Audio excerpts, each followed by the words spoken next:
أعوذ بالله من الشيطان الرجيم بسم الله الرحمن الرحيم Assalamu alaikum wa rahmatullahi wa barakatuh.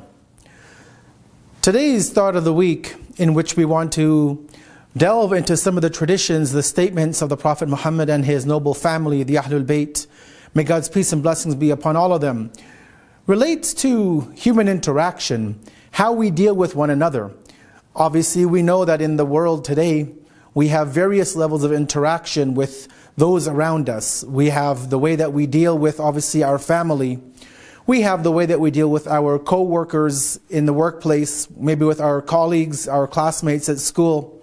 We have the ways that we deal with our neighbors, our community members, and obviously, ultimately, the way that we deal with our Creator, with God. And all of these are based upon, or rather we should say, the way that we deal with each and every one of these groups should be based upon the teachings of the Quran and the morality and ethics as have been taught to us by the Prophet of Islam and his immaculate successors. In today's tradition, we reflect on a saying from the sixth Imam, the sixth successor of the Prophet Muhammad, Ja'far ibn Muhammad al-Sadiq, may God's peace and blessings be upon him, in which he speaks to us at the level of how we deal with one another. And in this beautiful tradition, the sixth Imam says the following: Allah is not worshipped through anything better than fulfilling the right of the fellow believer. The sixth Imam shows us within this tradition that as believers we have a responsibility to our fellow believing brothers and sisters in Islam.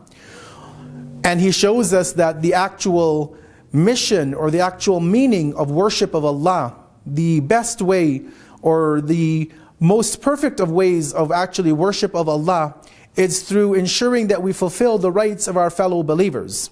Now the topic itself is very vast. What is the right of a fellow believer? What are the rights that we have upon one another, and what are the rights that others within our tradition of Islam have upon us as believers? Suffice it to mention just one very brief tradition. When the sixth Imam was asked this question, that what are the rights, or enumerate the rights of a believer over another, he didn't go into the specifics, but he mentioned that a believer has 70 rights over another believer. Now obviously we would have to delve into other traditions from the sixth Imam specifically, and maybe other members of the infallible progeny, to understand and determine what these 60 or 70 rights are as mentioned within the tradition.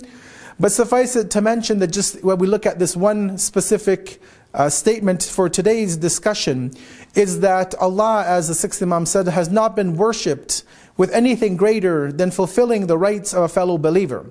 And so if we want to be true servants of Allah, if we wish to truly traverse the path of servitude of the Creator, that means that we need to fulfill the rights of one another.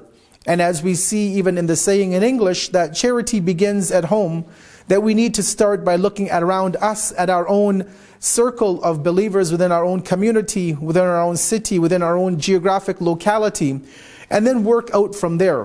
But we need to ensure that our local community is taken care of, that we fulfill their rights and obligations which are upon us. And this, as the sixth Imam has shown to us, becomes the greatest act of worship that a believer could ever enact with Allah, with his Creator or her Creator. We hope and we try our best that we are able to fulfill this tradition of the sixth Imam, that we're able to fulfill the rights of a fellow believer, and that we are able to engage in the best act of worship, which is to fulfill the rights of one another. Wassalamu alaikum wa rahmatullahi wa barakatuh.